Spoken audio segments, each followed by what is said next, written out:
최영규의 10장생 영어 23번째 시간 시작하겠습니다. 행정용어나 보도자료에도 외국어가 무분별하게 쓰이고 있습니다. 클러스터와 R&D, 페스티벌, 태스크포스, 인프라 같은 용어들이 대표적인 사례입니다.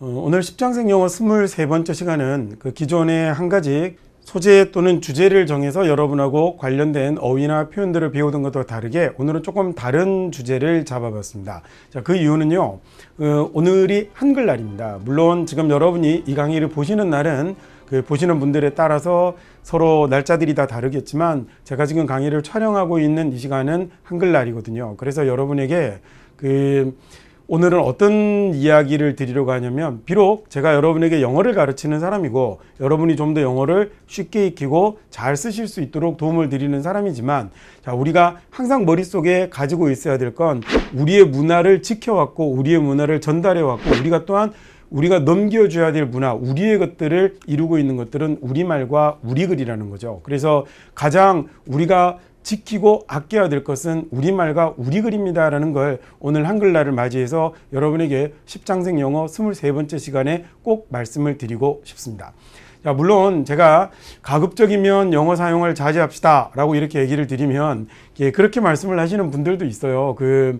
국제화 시대 때 어떠냐, 영어를 사용하는 것이. 저는 여기에 관해서는 우리가 단호한 입장을 취해야 된다고 생각합니다. 우리가 지키고 우리가 가꿔야 될 건 우리말과 우리글인데, 현재 대한민국의 상황은 너무나 많은 영어가 침투를 해서 우리의 언어 생활을 무너뜨리고 있고, 심지어는 이것이 우리의 문화적인 모습마저 무너뜨리지 않을까 싶어서 심히 우려되는 상황까지 와 있죠. 물론 제가 그렇다고 해서 너무 과할 정도로 모든 것을 억지로 다 한국말로 바꾸어 씁시다 라고 얘기를 하는 것은 아니지만, 이 우리말을 밀어내고 우리글을 밀어내고 침투하고 있는 영어가 혹시나 뭔가 우리 것은 좀 못한 것이고 그 다음에 영어로 되어 있는 것들은 조금 나은 것이다 라고 생각이 되는 그런 약간은 좀 사대적 관점에서 나온 것이 아닌가라는 그런 느낌을 지울 수가 없거든요. 그래서 그런 부분들은 정말 잊지 않았으면 하는 일입니다. 적재적소에서 영어를 잘 사용하고 정확하고 올바른 영어를 아주 쉽게 잘 구사해서 국제화 시대 때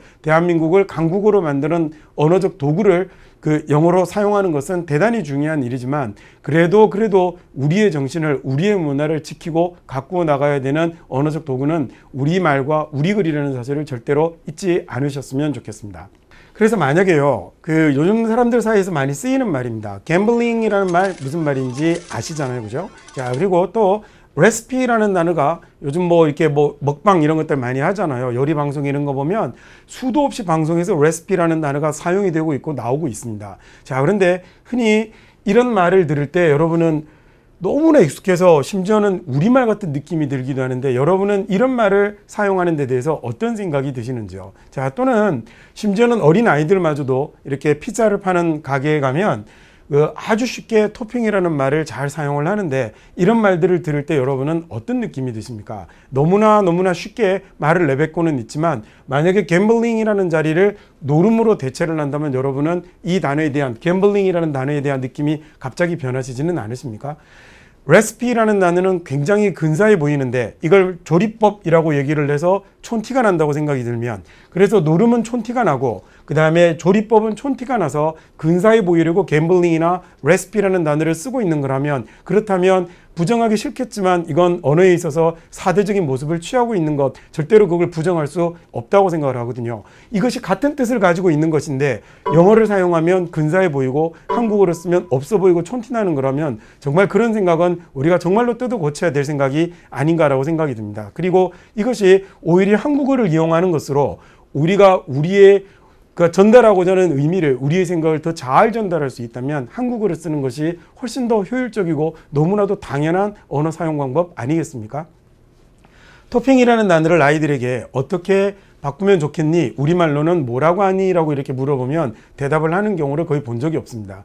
토핑이라고 하면 굉장히 근사해 보이고, 고명이라고 하면 말이 좀 없어 보이면, 다시 한번 말씀드리지만 언어에서 사대적 입장을 취하시는 겁니다. 그리고 고명이라는 말을 맞아 라고 생각이라도 하셨다면 다행이지만, 저게 뭐지? 라고 생각을 하고 계시다면 본인이 어느 땅에서 살고 있고 어떤 말을 사용하고 있는 사람인지에 대해서도 다시 한번 생각해 보셔야 될 것 같아요. 자, 언젠가부터 CEO라는 말이 횡행합니다. 자, 자, 제가 이렇게 얘기하면 또 그렇게 얘기하시는 분들이 있어요. 물론 서로가 견해가 다를 수 있고 제가 지금은 이 화면에서 여러분에게 일방적으로 저의 의견을 전달을 하고 있지만 저와 분명히 다른 견해를 가지신 분도 있을 겁니다. 가장 많이 듣는 소리가 이제 그런 거거든요. 그러니까 야, 기왕이면 국제화 시대 때 어차피 배워야 될 영어라면 영어를 같이 사용하는 게 뭐가 손해냐라고 말씀을 하십니다. 예, 그러면 제 개인적인 생각은 100번을 양보해서 좋습니다. 올바른 영어라면 괜찮지만 이 영어가 정말 특히나 잘못 사용되어지고 있는 영어라면 오히려 그 엉터리 영어를 사용하는 것이 외국인과 만나서 이야기를 할 적에 민폐가 되는 상황을 만들어버리는 경우라면 쓰지 않는 것이 당연하겠죠. 그래서 제가 10장생 영어 1회 때부터 지금까지 아주 중요한 꼭지 하나로 콩글리시 코너를 마련을 해서 여러분에게 이건 이렇게 바꾸어 쓰십시오라고 설명을 드리는 건데 아직도 100회, 200회를 찍어도 고쳐야 될 것들이 많이 남아 있거든요. 그러니까 적어도 그러면 자, 정말 많이 물러나서 정말 국제화 시대 때 많은 세계의 사람들이 사용하는 영어를 사용하는 거 괜찮다 치더라도 그 잘못된 틀린 영어는 사용하지 않는 것이 좋다라고 생각이 듭니다. 그렇게 해서 굳어버렸으니 한국어랑 마찬가지로 취급하면 되지 않느냐라고 말씀을 하시는 분도 있더라고요. 그럴 거면 애초에 있던 우리말을 지키고 가꾸는 게 옳지 않았겠습니까? 근데 어느샌가부터 이렇게 영어가 주변 생활에 너무 많이 침투해 있습니다. CEO는 Chief Executive Officer를 줄여서 쓰는 말이죠. Executive Officer면 이사인데요. 여러 명의 이사 중에 Chief가 되는 이사니까 우리말로는 대표이사입니다. 자, 분명히 제가 어릴 적만 해도 제가 뭐 지금도 젊지만 좀 이렇게 뭐 대학생이고 이런 시절만 해도 CEO란 말 쓰지 않았거든요. 그리고 대표이사라고 했었습니다. 그런데 언젠가부터 명함에는 CEO라고 이렇게 탁 박아 넣어야 근사해 보이죠.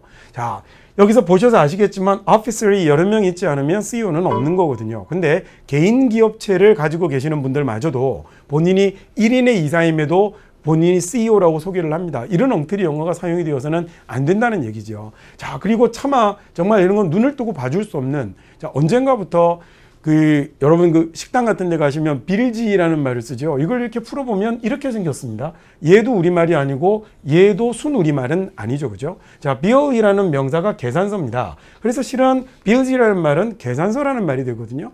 자, 언젠가부터 말이죠. 우리말로 계산서라고 하면 끝날 걸 bills라고 부르면서 저게 마치 아주 근사한 말인 것처럼 여기고 있는 언어의 사대적 입장을 본인도 모르게 가지고 있는 건 아닌지 다시 한번 좀 생각을 해봤으면 합니다. 자, 그러면 이런 현상은 뭐 심지어는 정말 대한민국을 완전히 관통하고 있는 것 같아요. 그래서 제 외국인 친구들이 처음 한국에 왔을 때 한국이 그 영어를 공용어로 사용하는 나라인 줄 알았다라고 얘기를 하는 외국인들도 있거든요. 주변을 둘러보면 한국어를 정말 찾기가 힘듭니다. 여러분 우리 주변에 있는 국가들 여러분 뭐 많이 가보신 분들 계시겠지만 중국에 가봐도 모든 가게의 간판은 중국어로 되어 있고요. 일본을 가도 모든 가게의 간판이나 이런 것들은 다 일본어로 되어 있습니다. 하지만 대한민국의 수도 서울에 내리면 온 동네 간판의 절반 이상이 영어로 만들어져 있죠. 직접 영어로 쓰여져 있는 간판도 굳이 기수 한글로 적혀 있다 하더라도 그 내용도 뜻도 정말 알 수 없는 이 영어를 한글이라는 도구를 이용해서 옮겨놓은 정말 희귀망측한 간판들이 너무너무 판을 치는 걸 보면 그런 걸 가리키면서 저게 왜 저렇게 쓰냐고 저에게 물어보는 외국인 친구들에게는 정말 부끄러운 마음이 드는 걸 감출 수가 없더라고요. 아이들이 먹는 과자 이름도 그렇습니다. 제가 어려서 즐겨 먹던 과자들은 이런 것들이 있어요. 무슨 과자인지 알겠습니다. 그죠? 과자 이름에서. 그다음 맛동 뭐 이렇게 하면 아 이거 정말 맛있는 뭐 이런 거겠군요. 자, 이게 제가 어릴 때는 앞에 이름이 이게 붙어 있었는데 아직도 나오는 과자인데 셋 다 지금도 나오는 과자죠. 근데 장수한 과자들인데 지금은 앞에 이 글자 놓고 이것만 남아 있더라고요. 자, 근데 요즘 나오는 과자들은 어떻습니까? 우리말이 아니죠. 아주 인기를 끌었던 과자인데 이 말이 꿀이라는 말이 여기서 이렇게 변해 있습니다. 그죠? 언젠가부터 이 과자에는 3가지 단어의 이름이 들어있는데 여기에는 우리말이 하나도 없군요. 아, 물론 예, 그쵸. 버튼은 그대로 이제 외국어를 가져다 쓰는 거니까 그렇다 치더라도 야, 이건 과하지 않나. 심지어는 이 정말 국적 불명의 도대체 이거 무슨 말일까? 모타콘인데요. 모타콘인데 밑에 있는 허리케인이며 이건 도대체 이건 아이스크림과는 무슨 상관인지 정말 의문스럽습니다. 정말 우리말과 우리글을 두고 이렇게 엉망을 만들어버릴 필요가 있는 건지. 야, 여기 보셔도 아시겠지만 이 선택이라는 아이스크림은 우리말로 옮겨놓으면 너무 웃기지 않습니까? 그래 언젠가부터 과자 이름에 아이스크림 이름마저도 우리 것이 없는 정말 우리 걸 못 지킨 부끄러운 모습들을 우리가 보이고 있지는 않은지 한글날을 맞이해서 다시 한번 생각을 해보셨으면 좋겠습니다. 자동차 이름도 마찬가지죠. 자, 이건 미리 말씀드리면 예, 약간 저기가 있을 수 있어요. 그러니까 왜냐하면 자동차는 또 대한민국이 워낙 세계적인 자동차 생산 강국이고 그래서 외국에 수출을 해야 하니까 그래서 그 나갈 때 자동차 이름을 이제 뭐 영어로 애초에 사용하는 거 그럴 경우도 있겠죠. 대신에 그러려면 적어도 좀 맞게 써야 되지 않겠습니까? 자, 위에 있는 것들이 이제 요즘 나오는 차들입니다. 그래서 뭐 직접 상표명을 거론하지는 않겠지만 여러분 보시면 아실 거니까 이거 미국의 중소도시 이름이거든요. 야, 그러면 예를 들어서 그 한국에 수출하는 차의 이름을 여러분이 만약에 광주, 부산, 목포 이런 식으로 차의 이름을 달고 나간다면 어떻겠습니까? 이건 조금 생각해 봐야 될 일이 아닌가라고 생각이 들어요. 상표를 지을 때 예를 들어 그 민중의 차라는 이름을 풀어놓으면 그렇습니다. 그 제목을 가지고 있는 폴크스바겐 같은 경우는 자동차 명들이 전부 다 뭔가 바람의 이름을 담고 있거든요. 여러분이 흔히 듣는 그 차의 이름들이 다 바람 이름입니다. 그다음에 차의 크기나 배기량 등을 이용해서 차의 그 이름을 정하는 자동차 회사들도 있고요. 그죠? 그래서 우리말로 짓지는 않더라도 외국에 들고 나가는 우리네 자동차라면 그래서 영어명을 지어야 한다면 좀 더 소위 이게 그 상표명을 잘 지어서 이렇게 사용할 수 있으면 좋지 않을까. 그리고 제 생각은 그 외국 자동차들도 많이 그렇습니다. 자기 자국 내에서 사용되는 차와 외국에서 사용하는 판매하는 차의 이름이 다른 경우들도 많거든요. 실은 우리도 그렇습니다. 우리가 프라이드라고 부르고 있는 차 같은 경우도 외국에 나갈 때는 그 이름이 좀 웃기거든요. 우리말로 옮기면 자존심이 되니까 이 차도 외국에 수출이 될 때는 자동차 이름이 바뀌어서 나갑니다.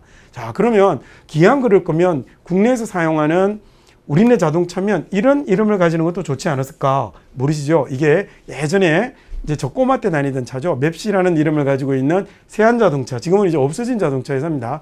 그 자동차의 이름이었고 얘는 트럭인데요. 우리나라 트럭이 보면 다 영어 이름이거든요. 얘는 야무진이라는 이름을 가졌던, 지금은 단종이 된 차인데 야무진이라는 이름을 가졌던 자동차입니다. 자, 그러면 어차피 국내에서 주로 소용이 되는 차였다면 이런 이름을 가지는 건 어떨까? 네, 다시 한번 전제하지만 자동차 이름은 정말 국제화 시대 때 조금 논의가 다르게 될 수는 있지만 제가 드리려고 하는 문제 제기는 뭐인지 잘 아실 것 같아요. 자, 길거리 옷을 입고 다니는 젊은이들의 모습을 보면 흔히 보는 모습들입니다. 자, 아주 솔직하게 얘기 드리면 왜 입고 다닐까요? 무슨 뜻인지 알고 입고 다니는 사람들이 더 많을까요? 심히 의심스럽습니다.